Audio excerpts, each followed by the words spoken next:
Derrière les murs de cette discrète demeure de Los Angeles, un riche entrepreneur s'est lancé dans cette quête folle, la jeunesse éternelle. Notre équipe est venue rencontrer Brian Johnson. Hi. Il a 45 ans, est à la tête d'une fortune de plusieurs centaines de millions de dollars et voici son petit déjeuner. Des brocolis, du chou-fleur, des champignons shiitake, lentilles noires, des graines, de l'ail et du gingembre. Eh bien, bonjour mes amis, bienvenue chez moi pour une nouvelle vidéo. Nous sommes aujourd'hui le dimanche 3 mars 2024 et c'est toujours un plaisir, mes amis, de vous retrouver avec moi. Donc, je vais vous parler aujourd'hui, non pas d'un documentaire spécifique, mais plutôt de plusieurs vidéos, plusieurs documentaires qui tournent autour du transhumanisme, de la vie éternelle, promesse de vie éternelle et de vaincre la mort. Ça, c'est le PDG, l'ex-PDG de Calico qui le disait. Sa société, une filiale de Google, est là pour tuer la mort. Donc, que ce soit Calico, que ce soit le transhumanisme, que ce soit toutes ces sociétés du GAFA qui investissent massivement dans la recherche médicale et dans la lutte contre la mort, qui considèrent une maladie. Donc je voulais aujourd'hui faire une petite vidéo ce matin, donc on est dimanche 3 mars 2024, faire une petite vidéo et vous mettre quelques extraits donc de ces gens comme cet Américain, ce riche Américain qui investit donc plusieurs millions chaque année pour lutter contre le vieillissement de son corps. Et il dit avoir gagné déjà 5 ans de vie, c'est-à-dire qu'il a rajeuni, qu'il a inversé effectivement, d'après ce qu'il dit et d'après les scientifiques qui l'accompagnent, puisqu'il paye des médecins, il paye toute une équipe de chercheurs, de médecins pour lui, l'aider donc dans sa quête de l'éternelle jeunesse, sachant que le corps humain, il est fait pour vivre au maximum 120 ans. Certains ont dépassé les 120 ans, cette barrière fatidique qui est de 120 ans. Et la science dit aujourd'hui qu'on peut vivre plus de 120 ans. Aux alentours, la limite serait aux alentours de 120 à 150 ans, mais maximum 150 ans. Et les transhumanismes espèrent effectivement vaincre cette barrière et pouvoir dépasser allègrement les 150 ans, voire les 200 ans, voire les 1000 ans.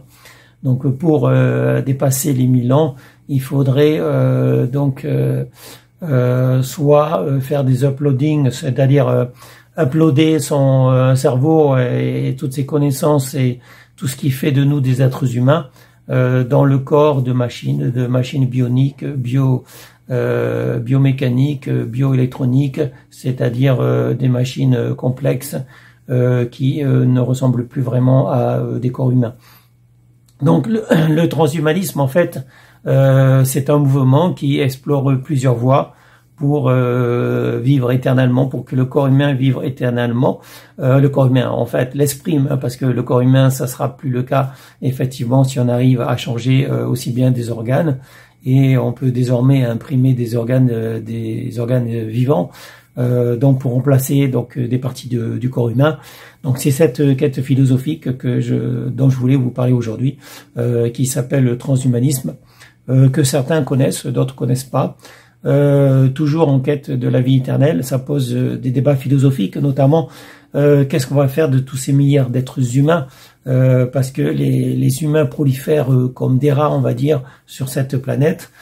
On peut limiter le nombre de naissances, mais le problème c'est que si on arrive à vaincre la mort, en tout cas prolonger la vie humaine, qu'est-ce qui va se passer de tous ces gens sur Terre qui prolifèrent, qui occupent des ressources, qui mangent des ressources en fait, voilà, parce qu'il y a une limitation au niveau des ressources que la Terre peut donner, que ce soit en matière d'énergie, que ce soit en matière d'énergie fossile, parce que le renouvelable, ça suffit pas, mes amis. On a besoin aussi d'énergie fossile actuellement. On a besoin aussi d'énergie comme l'énergie nucléaire.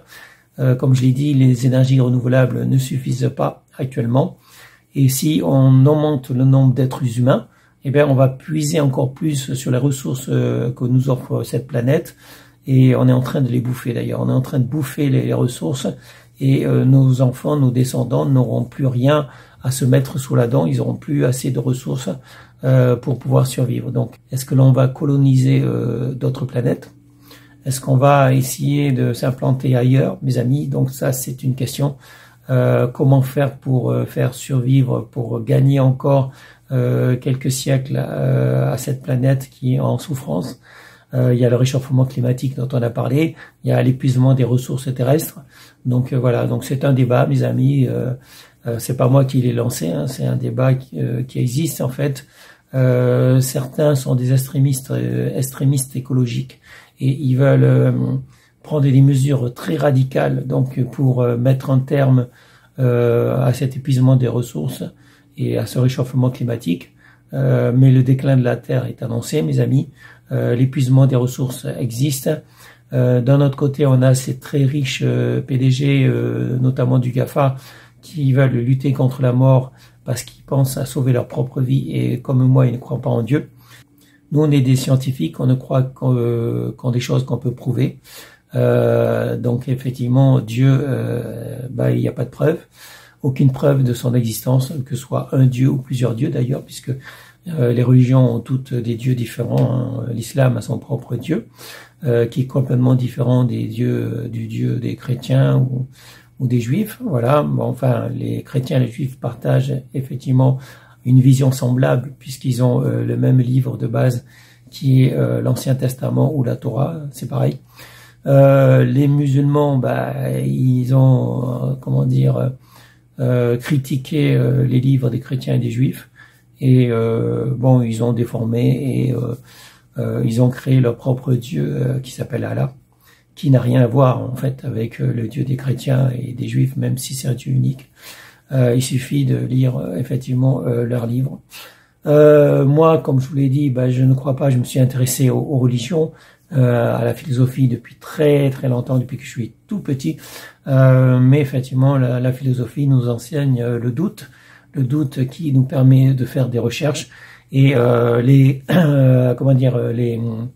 religieux comme les islamistes, les chrétiens intégristes, on va dire, et tous ces intégristes, tous ces intégristes qui ne croient qu'en leur livre saint, refusent effectivement qu'on puisse se débattre, qu'on puisse envisager d'autres possibilités que l'existence d'un Dieu qui a créé l'homme et la femme, et donc ils remettent en cause l'évolution de l'homme, l'évolution de l'humanité et le futur de l'humanité. Donc on ne peut pas parler avec des gens qui sont têtus, qui sont butés et qui refusent la science. Voilà, qui refusent la science parce que le livre contredit la science. Voilà, le livre s'oppose à la science et donc il n'y a pas d'évolution avec ces gens-là. Donc voilà, on peut pas trop parler avec des gens qui refusent l'évolution, qui refusent de voir que l'être humain est en constante évolution et que le futur de l'être humain, ça sera peut-être le transhumanisme. Voilà. Donc là, c'est une petite vidéo courte, mes amis, pour vous inciter à en savoir plus. Faites des recherches vous-même sur ce que les grands PDG des GAFA sont en train de mener comme expérience au niveau de la lutte contre la mort, sachant que pour eux, la mort, c'est une maladie et que la maladie, on peut la guérir. Voilà. Donc, puisqu'on peut guérir la maladie, on est en train d'essayer dans tous les domaines. Bon, il y a la recherche sur les télomères qui a été initiée par des chercheurs russes, la recherche contre les cellules zombies qui a été menée par des chercheurs japonais.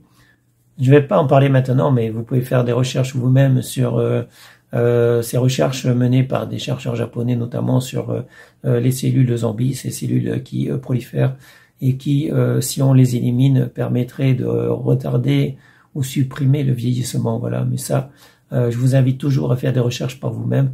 Il y a assez de publications scientifiques sur ces sujets, mes amis.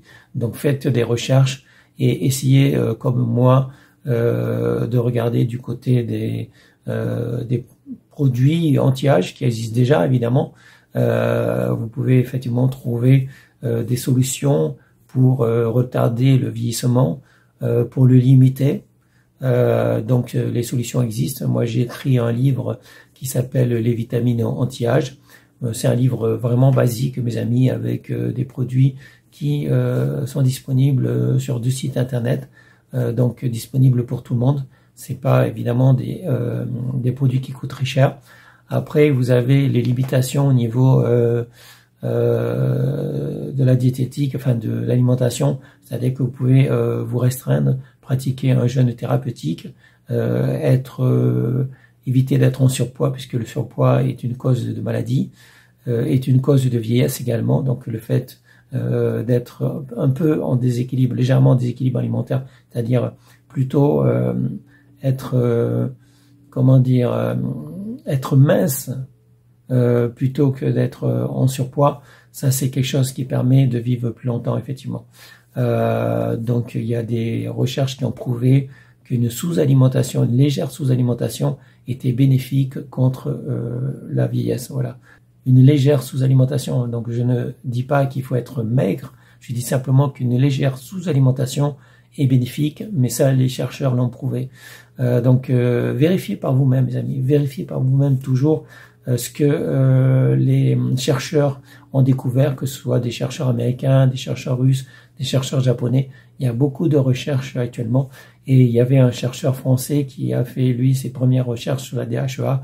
Donc ça, c'était un chercheur français, mais depuis les Russes, les Américains et les Japonais sont en avance dans ce domaine-là. Donc que ce soit le transhumanisme, que ce soit la recherche sur la vie éternelle, faites vous-même vos propres recherches. Il y a assez de moyens sur Internet pour aujourd'hui trouver des informations en fait qui vont vous permettre de vieillir plus longtemps en meilleure santé. Voilà. Rester plus longtemps en meilleure santé, je crois que c'est le but que nous on veut atteindre. Mais même si ça plaît pas à certains fanatiques extrémistes de la religion, on va dire, qui veulent qu'on meure pour retrouver un paradis illusoire qui n'existe que dans leurs rêves, mes amis. Donc voilà, il faut bien se dire que le paradis ou l'enfer, tout ça c'est illusoire. Ça existe dans les rêves de certains extrémistes, des gens qui croient à tout prix que la religion vous sauvera, mais la religion n'a jamais sauvé personne, mes amis. Donc c'est la science qui va vous sauver. Donc moi je crois en la science et je croirai toujours en la science. Voilà. Essayez vous-même si vous en avez envie de faire vos propres recherches et vous allez découvrir effectivement que c'est la science qui vous permettra de vous sauver et de rester plus longtemps en bonne santé. Voilà. Après j'écris également un livre sur la religion de l'amour parce que je crois que l'amour doit unir l'humanité, mes amis. Ce n'est pas la haine, ce n'est pas la guerre qui va nous aider, mes amis, qui va nous unir, mais c'est la fraternité, c'est l'amour, et nous trouverons ensemble des solutions pour vivre plus longtemps et pour résoudre le problème de l'épuisement des ressources terrestres, de la surpopulation. On doit pouvoir trouver ensemble des solutions, mes amis. Donc voilà, je sais pas moi qui ai les solutions, j'ai pas toutes les solutions, mes amis, mais je veux bien en discuter avec tout le monde. Je veux bien discuter avec tous ceux qui sont assez ouverts d'esprit pour discuter des solutions éventuelles qu'on pourrait utiliser pour vaincre effectivement aussi bien la maladie que la famine, l'épuisement des ressources, tous ces problèmes qui sont aujourd'hui très présents et qui seront encore plus présents dans les années à venir. Voilà. Donc je vous invite vous-même à faire vos recherches ou à prendre contact avec moi si vous voulez pour qu'on puisse en parler ensemble, puisque je parle déjà avec certaines personnes de la lutte anti-âge, de ce problème donc qui s'appelle le vieillissement. Voilà, donc le vieillissement c'est une maladie. Vous pouvez en parler avec moi. Il y a des gens qui vivent très heureux, très longtemps, en bonne santé, comme moi par exemple, et il y a des gens qui souffrent, qui sont plus jeunes que moi, beaucoup plus jeunes que moi, et qui souffrent de maladies, qui souffrent déjà de vieillesse, de maladies liées à l'âge, alors que moi c'est pas le cas, j'en souffre pas. Donc voilà, si vous voulez en parler avec moi, moi je suis ouvert, on peut parler de tous les sujets avec moi, voilà, donc à condition que vous soyez ouvert d'esprit évidemment. Bon, ça sera tout pour aujourd'hui, je vous souhaite à tous une bonne journée, restez en sécurité, portez-vous bien, et je vous dis à bientôt pour une prochaine vidéo. Salut mes amis, ciao ciao, bye bye.